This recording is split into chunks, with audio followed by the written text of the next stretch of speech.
सिंधीअ में हिक चवणी आहे त घर जो पीर चुल्ह जो मारंग। इन ॻाल्हि में केतिरी सदाकत आहे इहो अंदाज़ो त सभु को पंहिंजे हिसाब सां ई लॻाए सघे थो, पर अहिड़ी ई सूरत हाल हिक बहितरीन फ़ाइदनि वारे मेवे सां बि आहे, जंहिं बाबति अॼु असां अव्हां खे ॿुधाईंदासीं। इहो मेवो ज़ैतून आहे। पंहिंजी धरती ते थियण ऐं सस्ते अघ हुजण करे केतिरा ई माण्हू बेख़बर आहिनि, पर ज़ैतून जे मेवे तोड़े वण ऐं पननि जा सिहत लाइ अनेक फ़ाइदा आहिनि, जिन खे कंहिं बि हवाले सां नज़रअंदाज़ न करणु घुर्जे।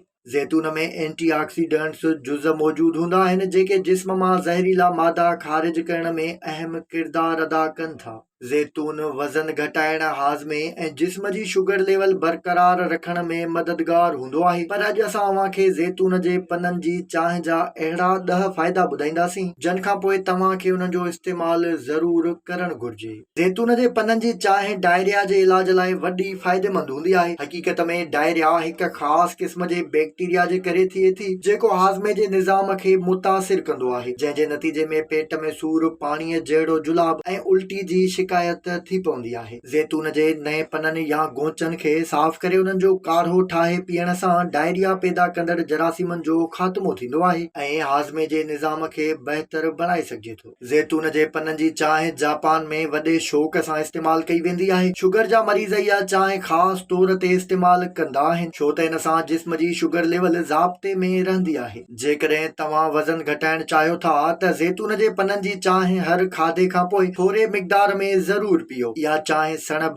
ऐं शुगर खे जिस्म में गॾु थियण खां रोकींदी आहे ऐं जिस्म में मौजूदु चर्बी खे ॻारे वज़न घटाइण में बि अहम किरदारु अदा कंदी आहे। ज़ैतून जे पननि जो काढ़ो वात जी कैंसर, छाती जी कैंसर ऐं प्रोस्टेट कैंसर जे ख़तरनि खे बि घटाईंदो आहे। इन में वॾे मिक़दार में एंटीऑक्सीडेंट्स शयूं मौजूदु हूंदियूं आहिनि जेके ज़हरीले मादनि खे ख़ारिज करे नवां सिहतमंद सेल ठाहिण में मददगार साबित थियनि था। ज़ैतून जे पननि वारे काढ़े में विटामिन सी ऐं आयरन बि मौजूदु हूंदी आहे, जंहिंसां नज़ले, ज़ुकाम ऐं खंघि में आराम मिले थो ऐं बलगम खे ख़ारिज करण में बि मदद मिलंदी आहे। इन सां गॾु ज़ैतून जे पननि खे घोटे उन्हनि जी पेस्ट ठाहे चेहरे ते मखिजे त एकनी मां बि जिंद छुटंदी आहे। इहो काढ़ो पीअण सां रत मां सणभ बि ख़तमु थींदो आहे, जंहिंजे करे चमड़ी साफ़ रहे थी। ज़ैतून जे पननि जी पेस्ट चेहरे जी ॻोढ़ियुनि ऐं मोहीड़नि जो ख़ात्मो करण में बि अहम किरदारु अदा कंदी आहे। उन खां सवाइ उहे ॾंदनि जे सूर मां छुटकारो ॾियारण समेत वात जी बदबू ख़तमु करण लाइ बि बहितरीन इलाज साबित थींदा आहिनि। सिहत जे माहिरनि जो चवणु आहे त ज़ैतून जे पननि जो काढ़ो थधो करे वारनि खे लॻाइजे त उन सां वार छणण जा मसइला बि